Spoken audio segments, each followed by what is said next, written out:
Madame, monsieur, bonsoir et bienvenue. On n'en sait plus sur l'instituteur, sur l'agresseur de l'institutrice qui a été tué à Mans, triple meurtre. On en parlera ce soir également de la fixation du prix du cacao.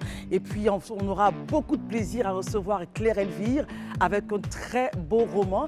Et en chute de ce programme, ça sera au menu les VTC. Madame, monsieur, bonsoir et bienvenue sur le Grand Talk de Live TV.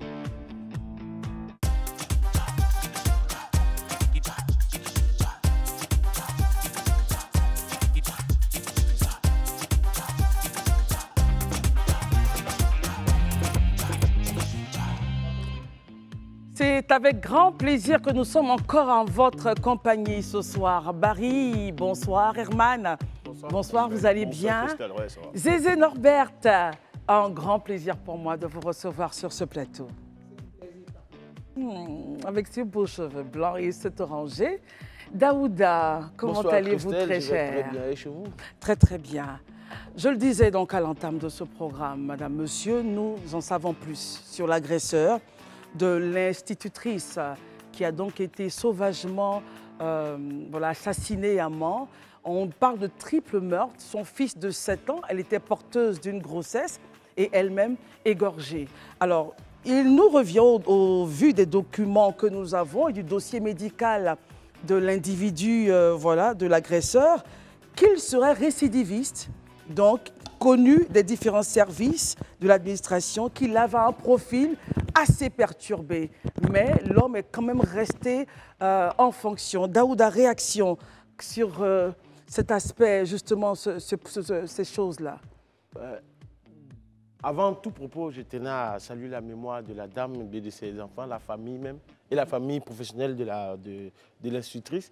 Mais pour moi, il est clair que quand on regarde le rebondissement, selon nos confrères, dans cette affaire, je me rends compte que la responsabilité de l'éducation nationale, du ministère de l'Éducation nationale, en fait, à leur niveau, il y a eu une certaine faillite. Expliquez. Ils ont failli à leur mission dans la mesure où, selon l'article de presse de notre confrère, déjà, la direction qui est en charge de, qu'ils appellent la DEMOS, la direction de la mutualité des œuvres sociales et scolaires, mais ils avaient déjà diagnostiqué M. Gorebi André comme étant perturbé, qui souffrait de démence. Et ses collègues même enseignants savaient qu'il n'était pas à son premier forfait. Il avait déjà eu des comportements violents dans un autre établissement après qu'il a été muté. Donc eux-mêmes dans leur système, ils savaient qu'on devait le muter. Il fallait signer le document qui devait se faire en 2022. Nous sommes aujourd'hui pratiquement en fin 2023. Rien n'a été fait. Finalement, on a assisté à la mort d'une femme, de son fils et de son bébé à naître. Sincèrement, je ne vais pas aller par quatre chemins. Pour moi, j'estime que le ministère de l'Éducation nationale et de l'alphabétisation a failli. Ils ont véritablement failli à leur mission parce que ce monsieur-là devait être sorti du système dès le départ. Et être peut-être suivi pour... oui, mais déjà que vous savez qu'il souffre de troubles mentaux. Il fallait le sortir. Zézé Norbert, selon ce que l'article nous dit, il était connu, donc qu'il avait un profil assez dérangé. Et il était prévu aussi qu'il soit muté. Est-ce que la mutation est la solution pour un individu pareil? On est en droit de s'interroger.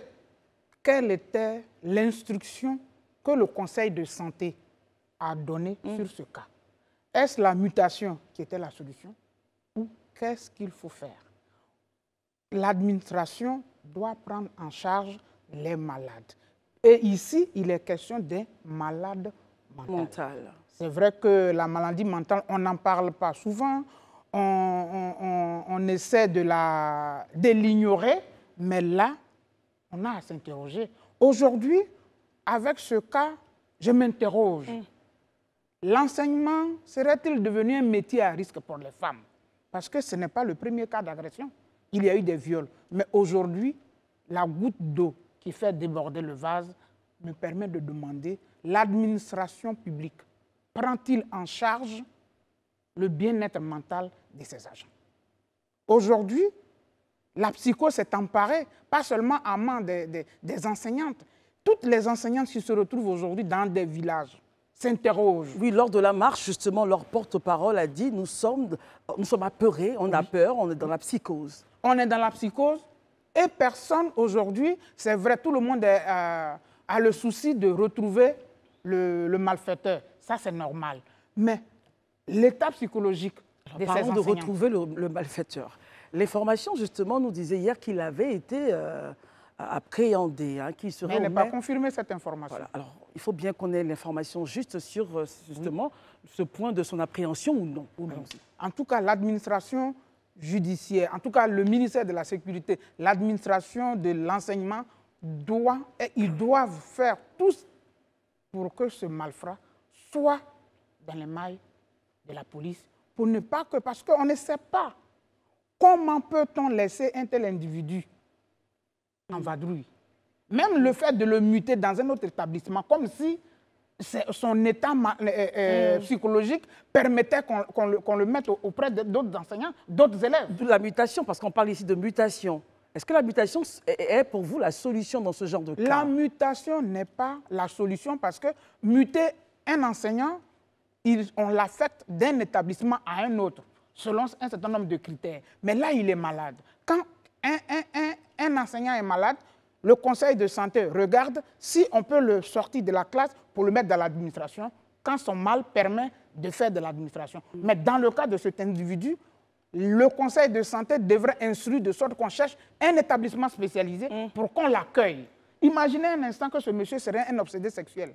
Qui avait déjà... Parce que c'est des enseignants. Mais là, c'est déjà un meurtrier. On reviendra à vous, Zézé. Barry, quelle analyse faites-vous justement de cette situation assez triste, mais qui porte à réflexion? Écoutez, c'est une situation dramatique. C'est une situation dramatique parce qu'il y a une femme en état de grossesse et un enfant qui ont perdu la vie. 7 ans, oui. Voilà, qui ont perdu la vie. Donc, c'est une situation dramatique. Et le comble, c'est qu'on se rend compte que l'individu, c'est-à-dire que le présumé auteur de l'assassinat, est fiché comme malade. Et même si c'est une maladie émotionnelle, parce que là, c'est ce qu'on voit, ça veut dire qu'il était fiché. Quand quelqu'un est malade, qu'est-ce qu'on fait? Normalement, il visite un médecin, on lui donne un arrêt de travail, le temps qu'il puisse guérir. Dans ce cas-ci? Voilà.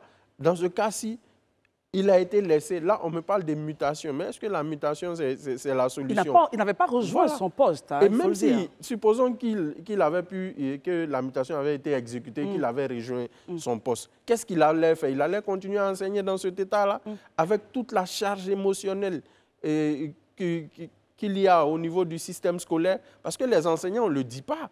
Mais aujourd'hui, les enseignants qui sont à l'intérieur du pays sont dans des conditions très, très difficiles d'abord. Déjà, il y a ce stress-là lié à la profession. Ils ont en face d'eux des élèves souvent qui ont un certain écart de conduite. Tout ça, ça peut amener le stress. Mais celui-là, il est déjà fiché comme malade. Ça ne se discute pas parce qu'on a là une note de la presse. Maintenant, qu'est-ce qui a été fait? Donc, il y a une grosse responsabilité au niveau institutionnel. Les responsabilités n'ont pas été prises pour que ce monsieur-là puisse être pris en charge. Selon vous, qu'est-ce qui aurait été l'idéal dans ce cas-ci? Ils auraient dû le prendre en charge parce que c'est un malade. C'est-à-dire quoi, le prendre en charge? C'est un fonctionnaire. Il faut l'envoyer à l'hôpital pour qu'il puisse se soigner. Donc on le sort du dispositif? Voilà. Il faut des psychologues pour soigner ce genre d'individus-là. C'est vrai qu'en Afrique, on a tendance à minimiser, comment dirais-je, les maladies émotionnelles. Les gens en font un tabou. Mais en réalité, c'est très grave dans le milieu de l'enseignement parce que l'individu est au contact des hommes, qu'ils soient ses collègues féminins, qu'ils soient des élèves, parce que parmi ces élèves, il y a des jeunes filles. Et même les hommes aussi peuvent être... Ouais. Pourquoi ils n'allaient pas agresser peut-être même le directeur? Donc, des cas comme ça, quand on constate que l'individu est malade, il faut gentiment le prendre en charge, le soigner pour qu'il puisse reprendre son service. Il n'y a pas à le laisser, non, est-ce que ça va le prendre, est-ce que c'est ceci? La seule assurance qu'on doit avoir, c'est la prise en charge de l'individu pour qu'il puisse recouvrer sa santé. Herman, réaction sur ce sujet triste? Moi, je pense que ça pose même la question, c'est vrai, du processus de recrutement des enseignants, des instituteurs surtout. Aujourd'hui, c'est vrai qu'on voit ce cas-là, c'est déplorable, mais regardez même les enseignants, la plupart du temps, on a des instituteurs, des institutrices de maintenant là, qui ne savent pas, qui ne peuvent pas faire une phrase sans sans des fautes à l'intérieur. Bon, c'est un aspect. Non, je viens pour vous dire. Revenons un peu à ce qui se passe. Oui, c'est pour vous dire. La dernière fois, on avait évoqué ici le manque de psychologues, de graphologues et autres là, pour pouvoir tester la sincérité de ces personnes qu'on recrute, qui vont dans un secteur sensible, l'éducation. Oui, en la matière, là, il y a un profil qui est déjà dessiné. Oui, mais moi-même, ça m'étonne que les 44, là même, il faut faire encore, il faut essayer de regarder, parce que s'il était 44e sur une liste, et puis il s'est retrouvé là à ne pas, en chercher comment est-ce que le muté, on n'a pas bougé, il faut même faire aujourd'hui une enquête sur tout le reste. Parce que s'il y a eu une négligence à son niveau, certainement que les autres qui sont sur la liste, les malades là, sont encore ailleurs. Il faut en fonction, on ne sait rien. Peut-être c'est maintenant que les autorités vont essayer d'adresser la question. Mais c'est malheureux. On appelle ça de la négligence. Quelqu'un depuis 2021, quand on regarde, c'est depuis 2021 que son le premier rapport médical a souhaité qu'il parte. Mais il fait quoi? Il fait quoi? Qu'on l'appelle. Donc, je veux dire, ça, c'est même pas une négligence. C'est comme si c'est une culpabilité. Ça veut dire qu'ils sont autant responsables que lui. Lui encore, il est malade. On peut justifier, parce que vous savez bien qu'il peut aller à un procès à cause de son état de démence. Et puis s'en sortir. Qui l'a laissé là à ce qu'il soit un danger pour ses collègues instituteurs et même pour les élèves. Aujourd'hui, ce n'est pas arrivé sur les élèves, mais on a dit qu'il y a eu des cas où il a fait plusieurs actes de violence avant même d'arriver dans le coin. Donc, un monsieur comme ça m'étonne même qu'il soit encore dans le système. Alors, justement, Daouda, il n'est pas seul sur une liste, sur la liste. Ils sont nombreux. On parle de plus de 135 personnes. Voilà, plus de 135 personnes. Où ils sont actuellement, ceux-là? Bon, justement, c'est la question. Ils sont dans le système. Aujourd'hui, je pense que quand on fait le tour de la question... Et quelle serait la solution? Je pense qu'aujourd'hui, ils ont la liste de ces 135 personnes.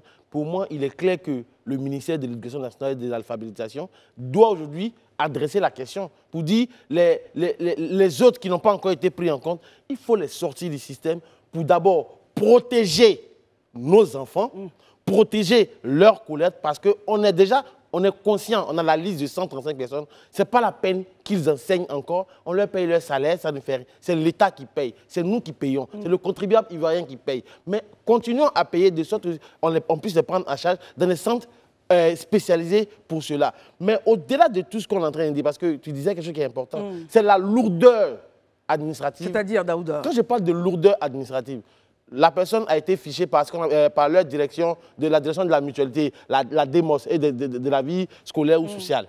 D'abord, il a été épinglé à ce niveau-là. Mais on envoie son dossier au Conseil de santé. Mais le dossier reste en souffrance là-bas. On ne signe pas. Pendant combien de temps? On ne signe pas, on est assis, le monsieur, il tourne d'établissement en établissement. Il est en contact permanent avec les enfants des gens. Et au final, qu'est-ce que vous voulez? Aujourd'hui, on a 3 morts. 3 morts de trop. Une femme, son bébé et son bébé à naître. Mais c'est grave. C'est pour cette raison que je dis, déjà, puisqu'il y a mort d'homme, aujourd'hui on est en train de parler de ce sujet-là parce qu'il y a mort d'homme. Comme on le dit de façon triviale à Abidjan, tant qu'il n'y a pas eu mort, on ne prend pas les sujets véritablement au sérieux. Aujourd'hui, il y a mort d'homme. Il faut adresser la question de façon claire et nette, mais au-delà de ça, pendant le recrutement, il faut qu'il y ait des speakers. On a une faculté de psychologie à l'université d'Abidjan. On devrait donc les intégrer à ce bien sûr, on devrait les intégrer dans tout le secteur administratif aujourd'hui. On est en train de parler des enseignants. Mais combien de personnes dans l'administration publique ou dans le privé souffrent aujourd'hui de dépression, de démence, parce qu'ils sont sous pression sociale ou la pesanteur sociale? On se rappelle encore il y a quelques années, il y a une femme qui s'est défenestrée au plateau. Combien de personnes? On ne sait même pas pourquoi cette personne s'est défenestrée. Parce que les gens sont en souffrance. Et les suicides qu'on a eu justement du côté des étudiants, bien sûr. Les étudiants qui se pendent à gauche et à droite. Ça veut dire qu'aujourd'hui, la santé mentale est une question qu'il faut adresser clairement. C'est une question de santé publique. Oui, c'est une question de santé publique. Zézé Norbert, quand vous dites quand Daouda dit la question de la santé mentale, et il a aussi parlé de la lourdeur administrative qui serait justement la résultante de ce triple assassinat. Pour vous, au niveau de l'administration, il y a beaucoup de choses à revoir sur les documents à signer, la célérité. Il y a beaucoup à revoir. Et il y a cette mentalité des Ivoiriens qui Je n'ai pas envie qu'on dise que c'est moi qui ai mis du sable de façon triviale. C'est-à-dire, c'est-à-dire, personne ne veut prendre la responsabilité de dire cet instituteur est malade. C'est un danger pour la société. C'est un danger pour la société. Voilà l'instruction que j'ai faite. Il faut pouvoir l'adresser à une structure spécialisée. Ah, c'est pas par moi, on va dire qu'on l'a enlevé de l'enseignement. Vous pensez que c'est ça qui a favorisé... C'est tout ça qui fait la lourdeur de l'administration. Personne ne veut prendre cette responsabilité. Et comme généralement, là tout le monde dit le ministère, c'est vrai, l'administration a cette responsabilité. Je crois que quand on va indexer la ministre, elle doit pouvoir remonter tout le système pour savoir à quel niveau on devrait... Oui, il faut ça. Il le faut absolument. Ça, ce n'est pas de la méchanceté, c'est de la responsabilité. Et c'est tout cela qui relève de la bonne gouvernance. Quand un dossier d'un institut... Parce que souvent, les 135 ne sont pas des malades de troubles mentaux. Chacun a sa pathologie. Il y a plein de pathologies qui font que peut-être un enseignant ne peut plus tenir la craie. On peut l'enlever. On a ce qu'on appelle la reconversion. Dans toute administration, on peut reconvertir un enseignant en assistante d'un inspecteur. Il y a tous les éléments. Bien. Mais qu'est-ce qu'on fait avec tous ces dossiers aujourd'hui? Alors Barry, la question de la santé mentale ou la question de la prise en charge psychologique n'est pas vraiment... Est-ce que cela est un point d'intérêt dans nos administrations? Parce que ce monsieur-ci, s'il avait peut-être subi ou été suivi peut-être par des psychologues, on n'en serait pas là aujourd'hui. Et Flavie aurait été vivante. Non, c'est clair qu'il y a eu défaillance quelque part. Mais moi, au-delà de tout ça, je m'interroge parce qu'il y a en sociologie, par exemple, il y a ce qu'on appelle la construction sociale du malade. On dit quelqu'un est malade par rapport à certains indicateurs. Et aujourd'hui, on se rend compte que le monsieur a été défini comme malade. Mais il y a ce que la tata Zézé disait tout à l'heure. Personne ne veut mettre sable dans la ticket de l'autre. Ça veut dire quoi? C'est l'approche culturaliste du management. On est dans une approche où les valeurs culturelles sont intégrées. Les gens se disent qu'en sanctionnant ou bien en écartant un malade, il le bloque dans son ascension. Donc, il y a ce blocage culturel-là qui nous fatigue beaucoup. Mais je pense qu'il faut impliquer tous les acteurs des sciences sociales. Quand je le dis toujours, je ne cesse de le répéter que l'université doit être au cœur du développement d'un pays. Il y a des gens qui vous disent que les sciences sociales sont inutiles. En voici une preuve de leur utilité. Non, parce que là... C'est même une aberration de dire que les sciences sociales sont inutiles. La psychologie, elle est plus qu'utile ici. Très bien. Voilà, mais je l'ai dit tout à l'heure, il y a eu grosse défaillance. Il faut situer les responsabilités parce qu'il y a trop de morts, il y a trop de violences en milieu scolaire. Il y a une dame qui avait été violée, je ne sais pas si c'est l'année dernière ou l'année passée. Voilà, au nord. Donc, dans quel état psychologique même déjà se trouvent les collègues de cette dame qui a été tuée?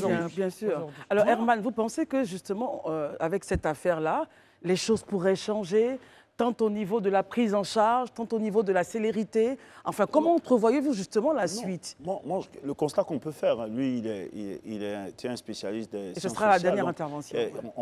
Aujourd'hui, il y a certains établissements dans lesquels il y a quand même des psychologues, les inspecteurs ont fait des formations de psychologie, quand bien même ils ne sont pas des spécialistes, on leur fait faire des formations, tout cela. Parce qu'en fait, en réalité aussi, le nombre de psychologues qui sont formés, ça ne peut pas couvrir tous les établissements. Donc moi je pense qu'il y a quand même des efforts à faire. On ne demande pas à ce que chaque établissement ait un psychologue. Oui. On va prendre la parole de façon ordonnée, terminer Herman. J'arrive.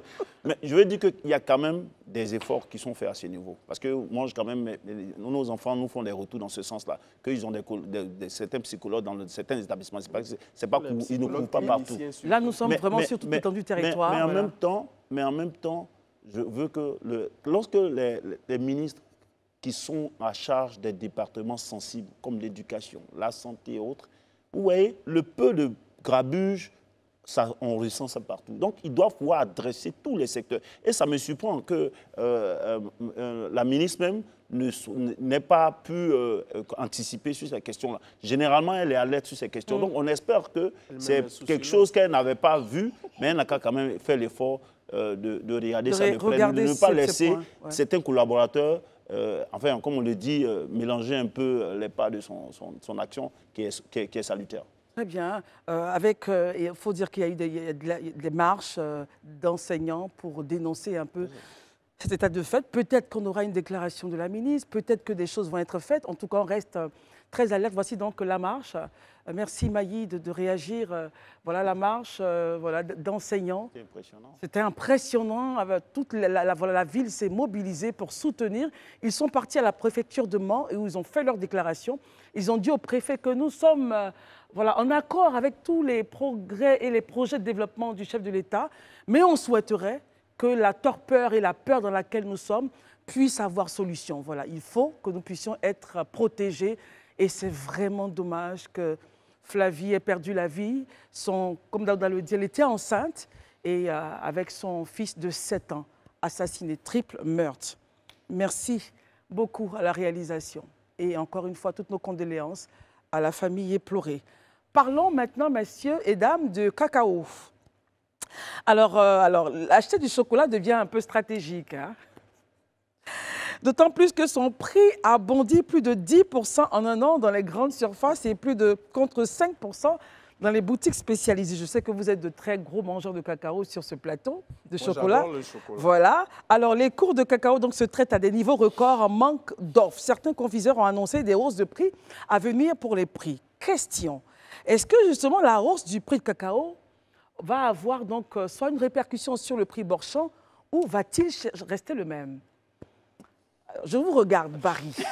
Comme vous êtes le plus gros mangeur ici, voilà le consommateur de chocolat. Allez-y, réaction. Ben, en fait, il faut dire que normalement, dans les normes, ça doit suivre parce que c'est dit que le prix qui a été atteint, c'est un record depuis 40 ans. Donc, normalement, les principaux bénéficiaires même de cette augmentation-là, ça doit être les agriculteurs. Les planteurs. Les cacaoculteurs. Voilà, les cacaoculteurs. Mais il y a une autre réalité. Laquelle? Le monde rural, il a ses spécificités. On sait tous que, généralement, le milieu, dans les zones les plus reculées, il y a des problématiques qui n'ont pas encore été résolues. Des études ont été menées dans ce cadre-là pour essayer de faciliter l'échange entre la coopérative, l'acheteur et le cacaoculteur. Mais en réalité, les cacaoculteurs ont leurs problèmes sociaux là. Quand vous prenez, par exemple, vous verrez des cacaoculteurs qui empruntent de l'argent avant même leur récolte. Donc, ils se retrouvent dans des obligations de vendre leur cacao à celui qui leur a prêté de l'argent. Et généralement, quand c'est comme ça, le gars, il profite de la situation de fragilité dans laquelle le cacaoculteur là se trouve pour payer son cacao à un prix entre griffes ridicule. Donc, il y a la réalité. Je pense que l'État fait déjà des efforts parce que des études ont été faites, mais il faut renforcer parce que, comme le disaient certains, quand le carburant augmente, l'augmentation à la pompe est automatique. Donc, si le cacao a augmenté sur le plan mondial, il faut que la base sente aussi que ça a changé. Daouda, quelle est la réalité selon vous de nos agriculteurs ivoiriens au vu de cette nouvelle donne?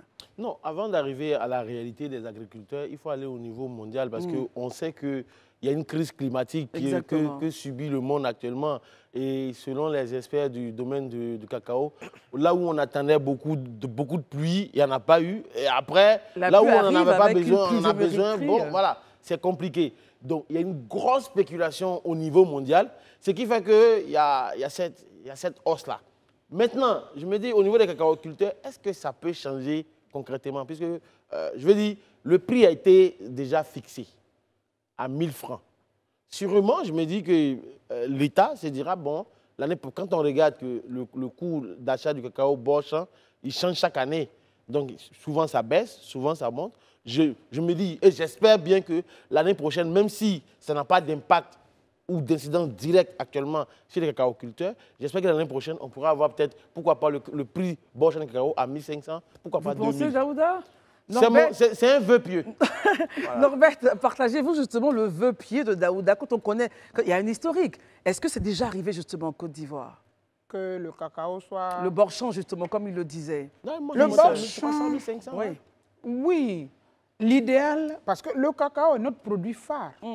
On a toujours dit le développement de ce pays repose sur l'agriculture. Donc, quand ce slogan-là, c'est parce que le cacao a existé.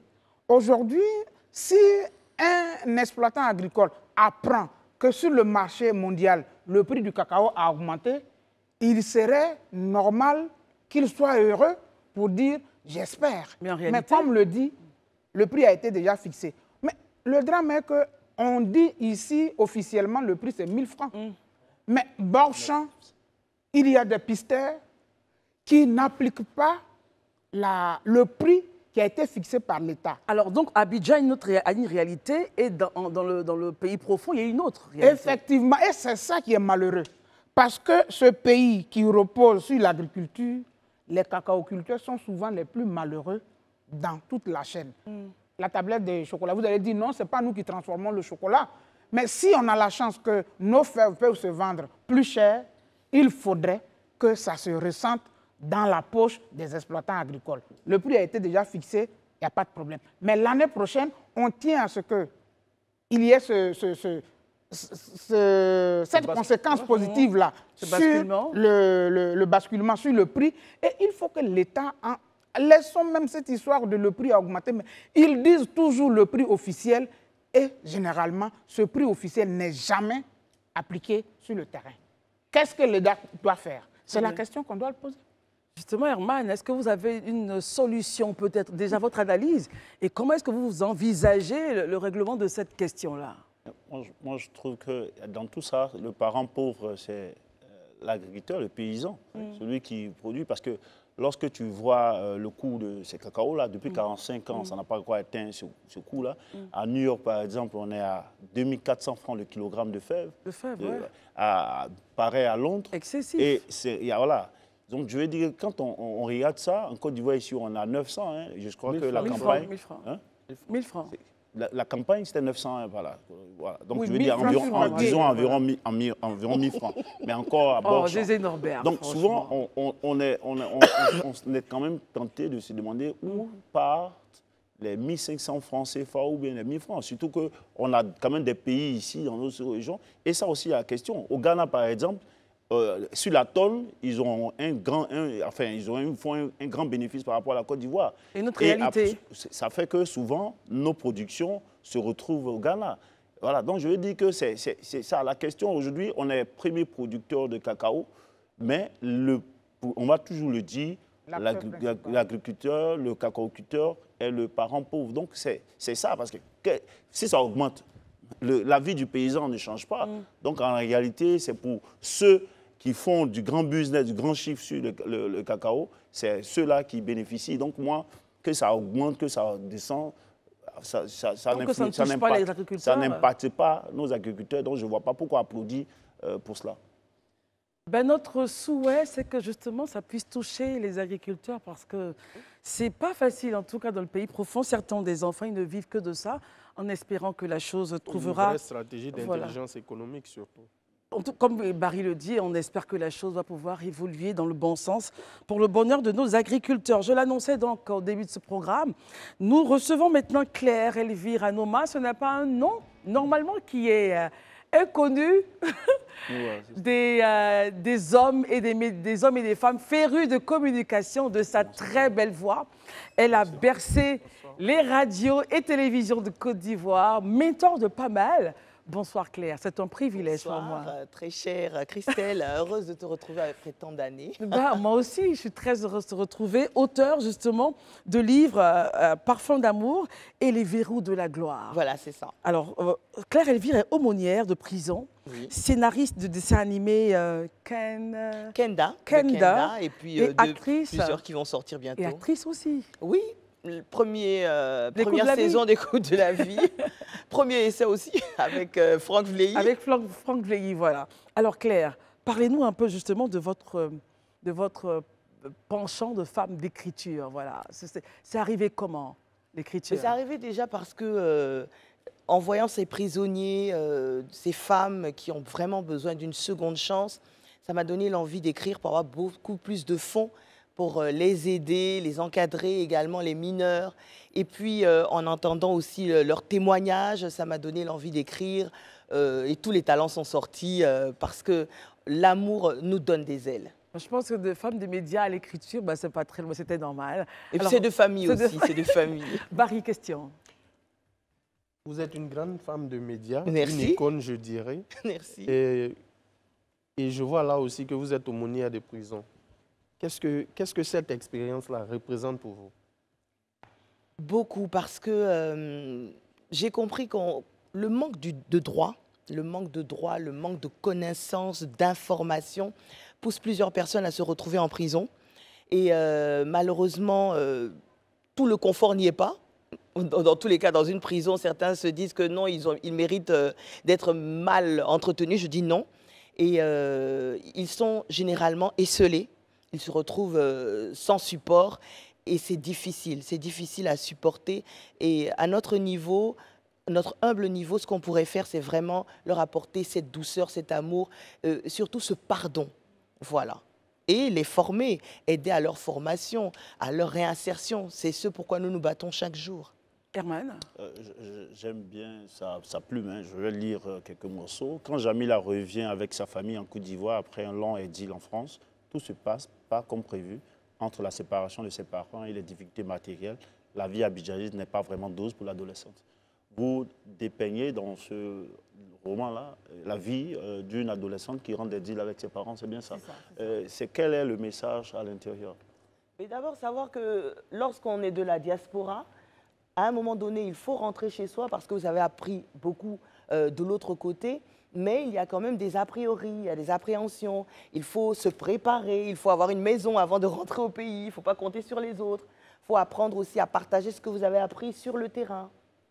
Autant de choses. Herman, vous êtes touché là, on sent que... Bon oui, mais c'est tout ce qui concerne Daouda, ça lui fait mal quand je parle d'exil. Dès qu'on dit exil, oui, ça Herman, lui fait un peu mal, mais il va le prendre. Mais c'est bien de revenir sur cet aspect-là qu'on ne connaît pas. Maintenant, lorsque les enfants ils reviennent ici avec leurs parents, ils sont souvent dépaysés. Est-ce que c'est cette même expérience que vit Jamila dans ce que vous racontez? Non seulement ils sont dépaysés, ils ne connaissent pas leur pays, mais en plus, ils ne sont pas forcément acceptés au départ.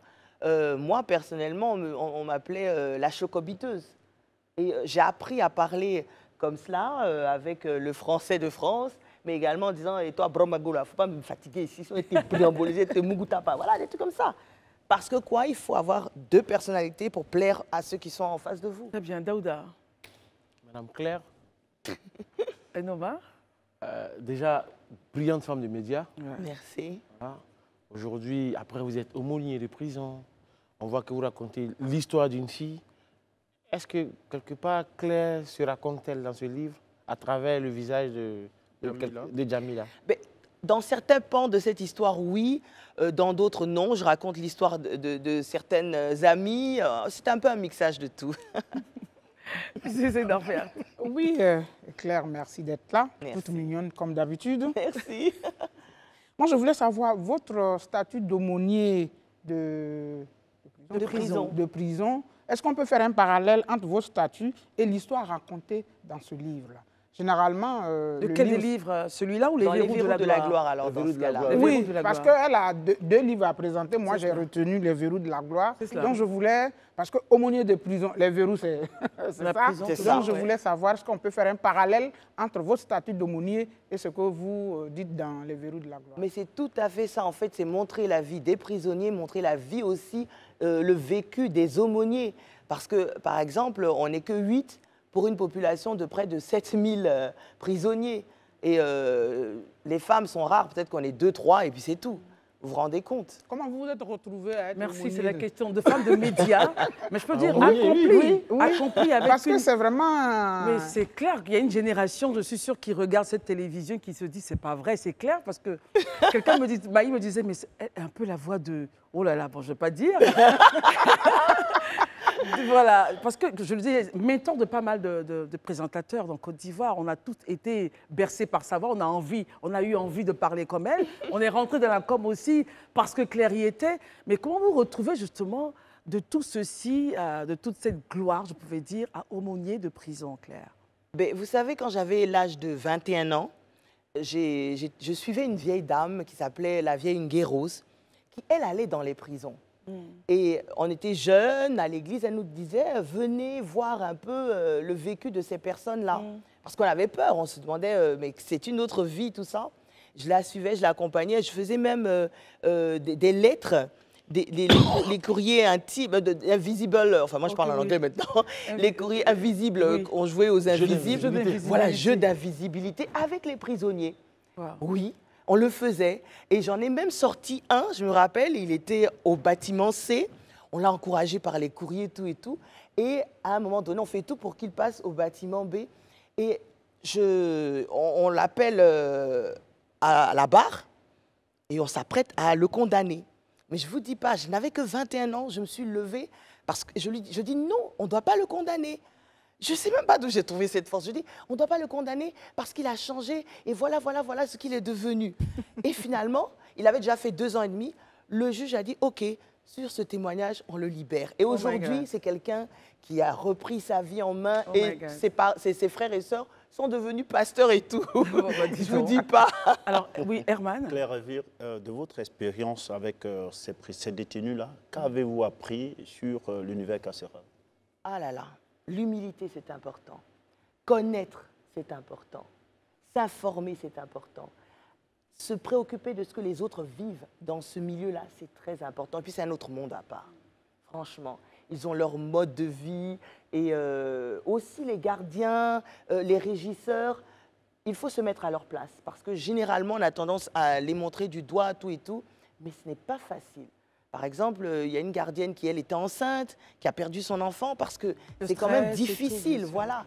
Mais Dieu merci, après, elle est retombée enceinte et aujourd'hui, elle est heureuse avec son bébé. Alors Claire, Parfum d'amour chez Claire Elvire et les verrous de la gloire, on a pratiquement terminé. C'est le dernier mot qui lui revient, permettez Barry, sûrement off. Alors Claire, où est-ce qu'on peut, enfin, dernier mot de votre passage sur les 2 livres que vous présentez? Sur ces 2 livres que j'ai écrits cette année, c'est surtout demander aux uns aux autres de venir nous aider à prendre soin des veuves, des orphelins, mais également des prisonniers.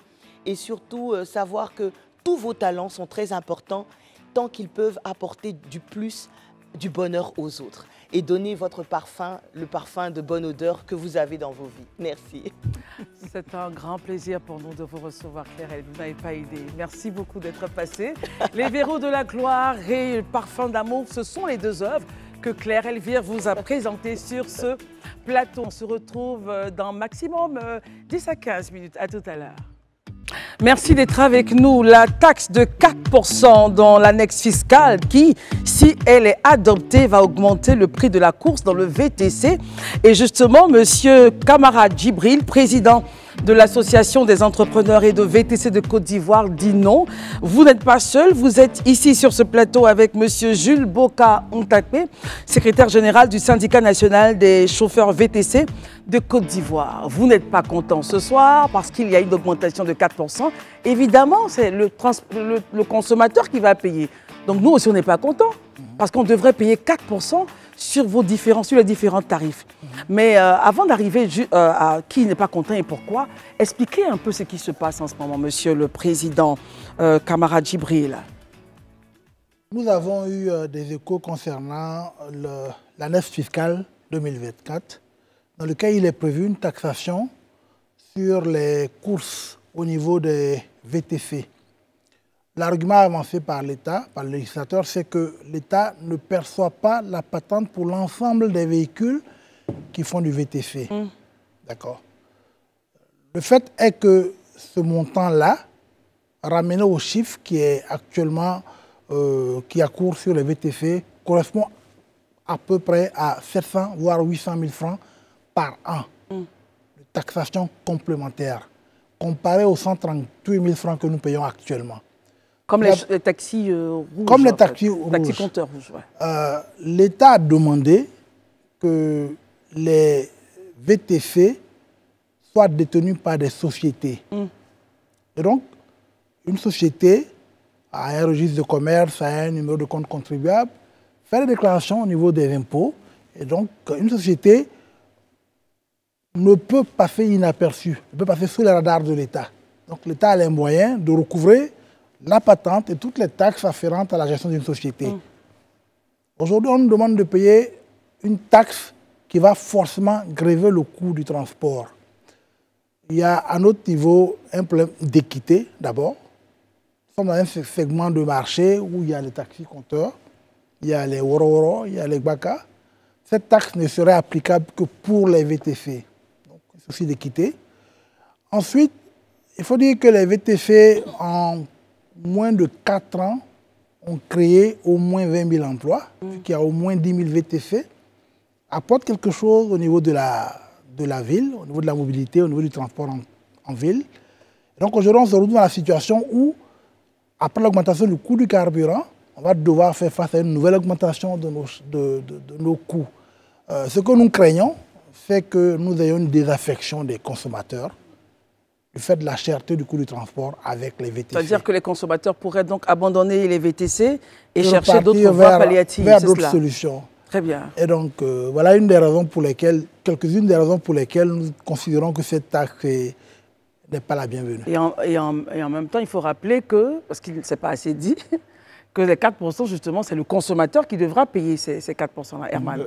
Tout à l'heure, dans votre développement, vous avez indiqué que ça serait environ 800 000 francs comme taxe supplémentaire au prix de la patente. Moi, je voudrais prendre à l'échelle d'une année.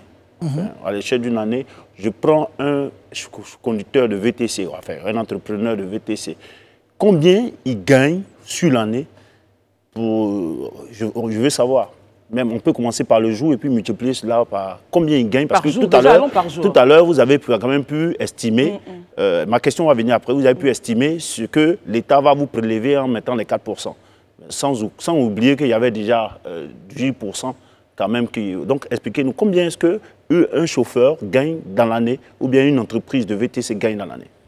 Moi, j'aimerais déjà qu'on commence par jour. Par jour, quelle est la recette par jour, monsieur le secrétaire général? Merci bien par la question. Je pense bien que c'est ce qui inquiète un peu les chauffeurs de VTC. Parce qu'il y a les entrepreneurs de VTC et il y a les chauffeurs de VTC. Mais vous êtes normalement, excusez-moi, si c'est une entreprise qui est légalement constituée, tout à fait. Donc vous êtes aussi un syndicat. Syndicat. Je parle des chauffeurs. Vous êtes reconnus. Nous sommes reconnus. Très bien. Vous payez, enfin, ils paient les impôts en votre nom. Vous êtes à la CNPS et tout, non? Oui, effectivement, nous sommes une corporation de syndicats. Je pense bien que notre corporation, notre syndicat regorge tous les chauffeurs de VTC.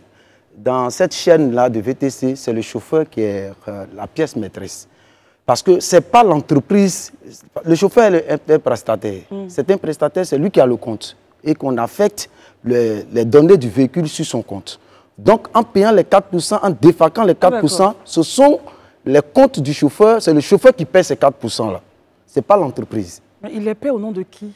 En fait, lorsque le chauffeur doit travailler, il recharge son compte.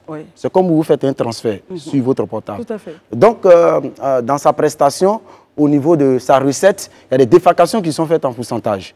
C'est en cela que le chauffeur paye les 4%. Vous voyez, je prends l'exemple d'une autre plateforme qui fait, par exemple, 15%. Si on doit ajouter les 4%, ça fait 18%. 19%. Vous voyez. Donc, pardon, 19%. Ça fait 19%. Donc, les 4%, si le chauffeur fait une recette de 50 000, ça lui fait 2 000 francs qu'il doit payer comme taxe. Multiplions par les 15 jours qu'il doit travailler, puisque normalement, les chauffeurs travaillent en quinzaine. Voilà, ça dit qu'un jour sur deux. Ils sont souvent 2 sur le chauffeur, sur la voiture. Donc, ça permet au chauffeur de payer peut-être 2 000 francs sur la tasse. Vous comprenez? Donc, moi, ma question, j'ai posé une question au président de l'association des entrepreneurs. J'ai bien compris la question. Ouais. La question combien vous gagnez aujourd'hui sur un VTC à l'année? D'accord. Je ne pourrais pas vous dire clairement, voilà, je gagne X francs par an sur un VTC. Je vous dis tout de suite qu'un VTC rapporte, mettons, entre 18 000 et 25 000 francs par jour. Par jour. D'accord. Les VTC, d'après l'État, ont une durée de vie de 3 ans pour le moment, en attendant que la règle évolue. Les véhicules coûtent en moyenne 8 millions et demi. Les véhicules sont, si vous avez des chauffeurs qui travaillent convenablement sur une année et demie, 2 ans, maximum 3 ans, vous rentrez dans vos fonds au bout de 2 ans ou 2 ans et demi. Ça veut dire quoi? Qu'au bout de 24 mois, vous avez récupéré votre investissement. Donc vous avez 6 à 8 mois pour gagner de l'argent. Ça, c'est dans le cas de figure où vous avez un véhicule qui n'est pas immobilisé suite à un accident pendant 2 ou 3 mois.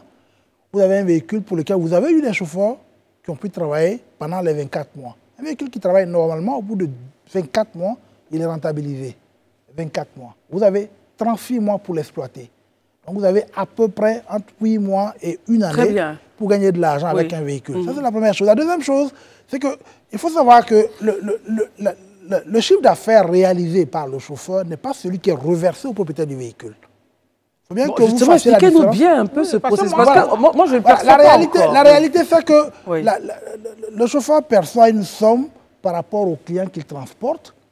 Dans cette somme, il faut déduire le carburant, il faut déduire le montant du rechargement. Parce que sur chaque course effectuée par un chauffeur, il y a un pourcentage qui est reversé à la plateforme.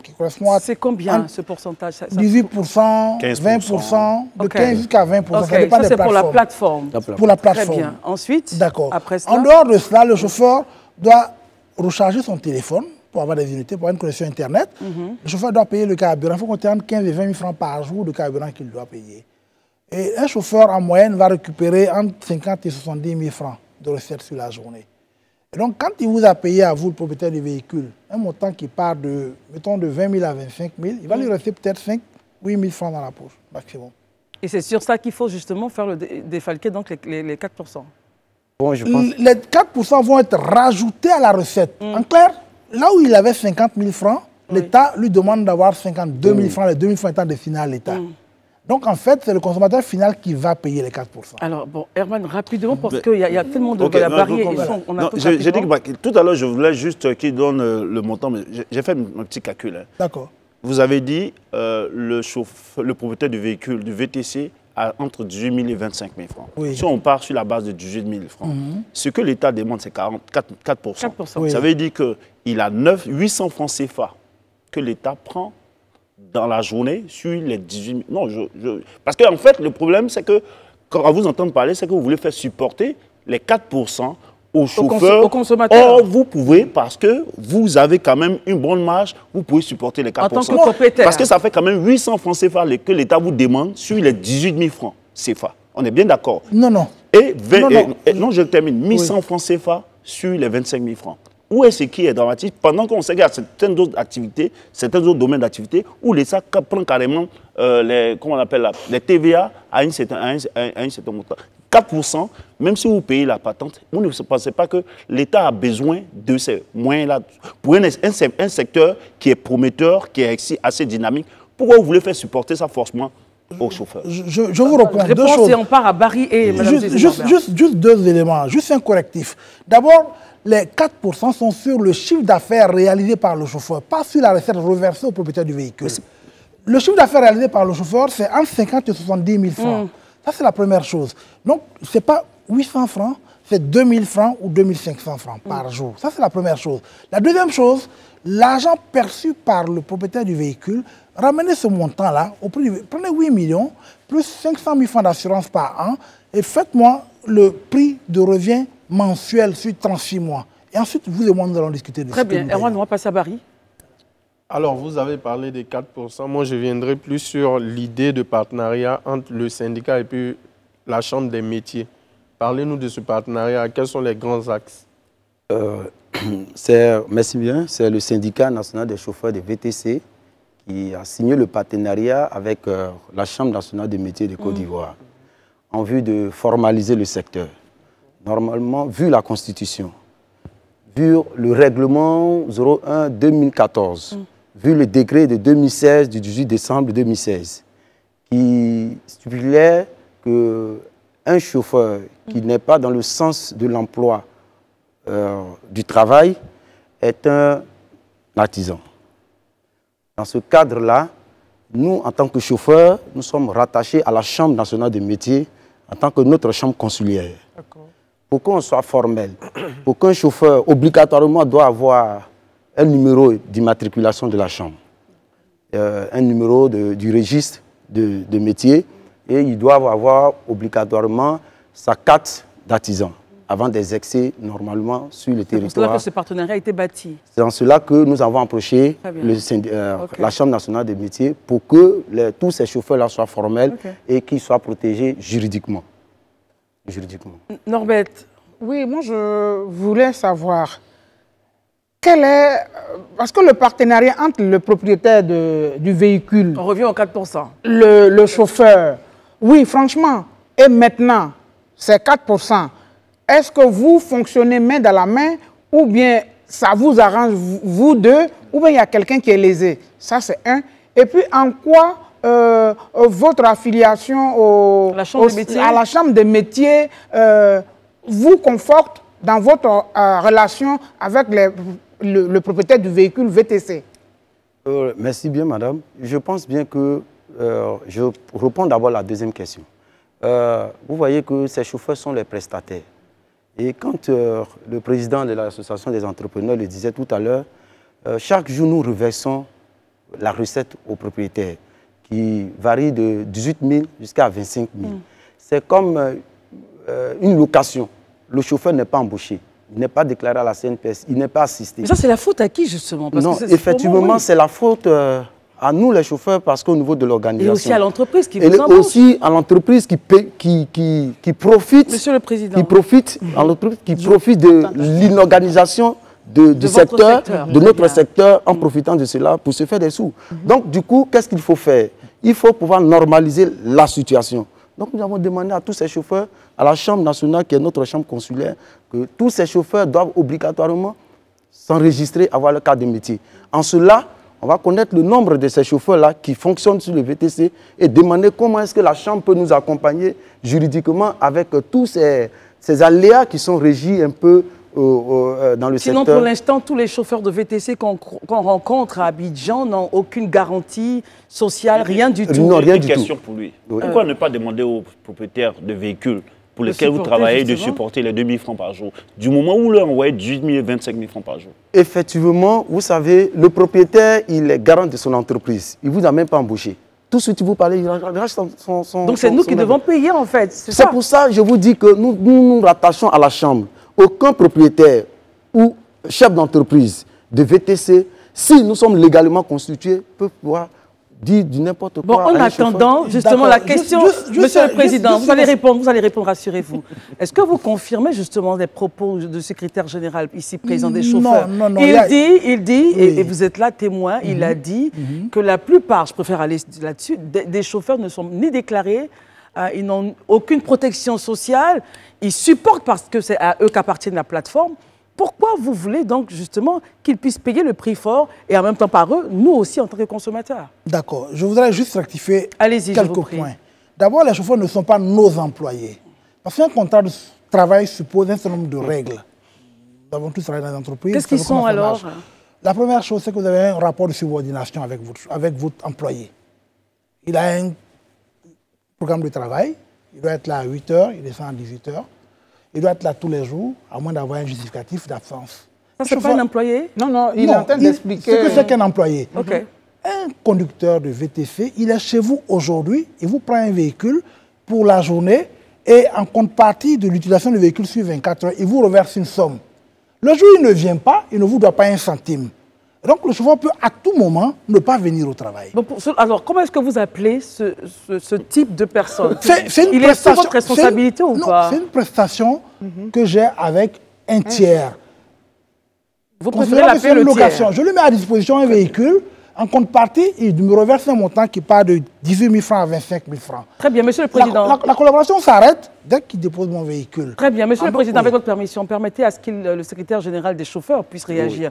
Comment est-ce que vous écoutez, vous entendez justement les propos du Président? Il considère que vous n'avez aucune relation d'employé à employeur, que vous êtes des prestataires, vous êtes un tiers. Effectivement, c'est ce qui est malheureux dans ce secteur, surtout dans le transport.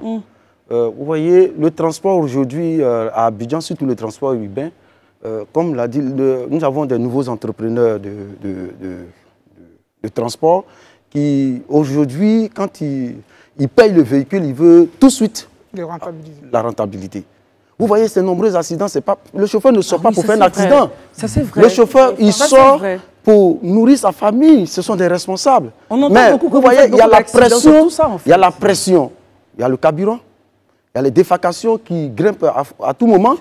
Il y a la recette exorbitante et il y a les data qui doivent payer, il y a les appels. Vous voyez, toutes ces charges-là, le propriétaire ou les chefs d'entreprise ne cotisent à rien.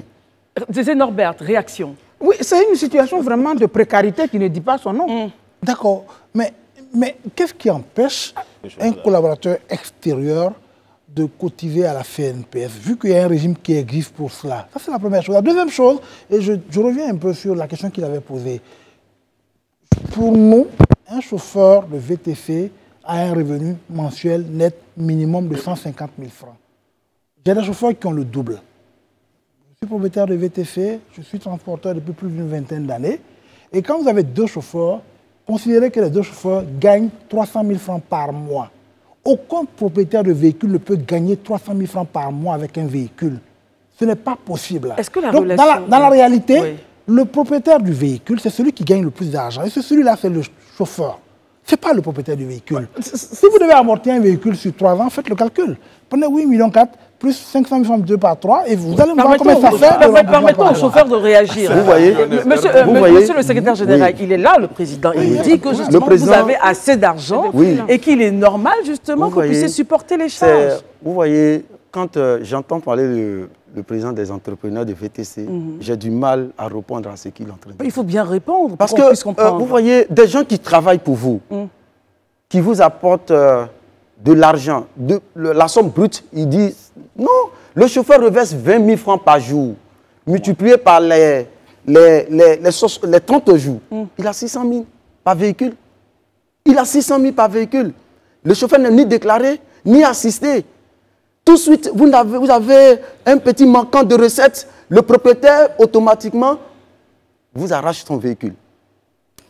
Vous comprenez? Donc, on n'a aucune protection juridique, donc sociale. Très bien. Alors, dans cette affaire de 4%, parce que c'est ça vraiment le nœud de cette affaire-là, ce sera donc aux populations de supporter les 4%. Donc, si la course la course revient à 2 000 francs, la population devrait payer combien? 2080 francs. 2080 francs de plus. Mais sur ce point, vous deux, vous êtes d'accord là-dessus? Mais nous, non, nous ne sommes pas d'accord. Parce que bien. Si le chauffeur paye les 2080 francs, on lui défacte les 18% les 2080 francs. Donc lui, son solde baisse. Et le propriétaire? Le propriétaire, lui, s'en fout, il assiste. Barry, réaction. On va faire simple. Vous, les chauffeurs, vous souhaitez qui paye les 4%? Non, nous ne sommes pas les entrepreneurs. Ce n'est pas nous l'entreprise. Si le chauffeur doit payer la patente du chauffeur, vous ne voyez pas qu'il y a une disposition. Non, c'est les entrepreneurs de payer les 4%. Puisque nous ne sommes pas les propriétaires. Nous ne pouvons pas payer la patente qui est, cette taxe qui est reliée au véhicule ou à l'entreprise. Donc, du coup, il y a du bicéphalisme. Non, on ne comprend pas. Nous demandons aux chauffeurs vraiment de rester calmes. Je pense que dans cette affaire, on va essayer de bien comprendre. Avec les applications de mise en relation et les propriétaires du VTC et l'État de Côte d'Ivoire. Est-ce qu'il y a une plateforme de discussion où l'échange continue pour arriver à une solution? Pour terminer. Je pense bien que l'État ne nous a pas encore approchés parce que nous sommes la pièce maîtresse. C'est ce qu'ils oublient. Ils approchent souvent. Vous voyez, dans cette affaire, nous les chauffeurs, nous appartenons au ministère de l'Industrie et du Commerce. Le chauffeur appartient au ministère du Transport. Qui est le propriétaire? Les propriétaires appartiennent au ministère du Transport. Donc, du coup, pour les discussions, c'est un peu difficile. Très bien. Merci. Dernier mot, monsieur le président. D'accord, ok. Je resitue encore. Désolé de revenir sur les 4%. Oui, mais... C'est un montant qui est facturé sur le montant de la course. Et je l'ai dit, je le répète, le montant perçu par le chauffeur n'a rien à voir avec le montant qui est reversé au propriétaire du véhicule. Très bien. 18 000 francs comparé à 70 000 francs. Et vous demandez à quelqu'un de payer un montant sur 70 000 francs. Et on a terminé l'émission. Merci en tout cas d'être venu pour éclairer nos lanternes. Avec beaucoup de plaisir. Nous étions avec monsieur Kamara Djibril. Vous êtes le président de l'Association des entrepreneurs et de VTC de Côte d'Ivoire. Et à vos côtés, le secrétaire général du syndicat national des chauffeurs VTC de Côte d'Ivoire, monsieur Jules Boka Ontapé. Merci d'être venu. Merci. Barry, merci. Zézé Norbert, merci. Bon week-end. Herman, merci. Bon week-end. Chez vous, bon week-end. Portez-vous bien. On se retrouve lundi. D'ici là, les programmes continuent sur Live TV. Que Dieu nous garde. Bonsoir.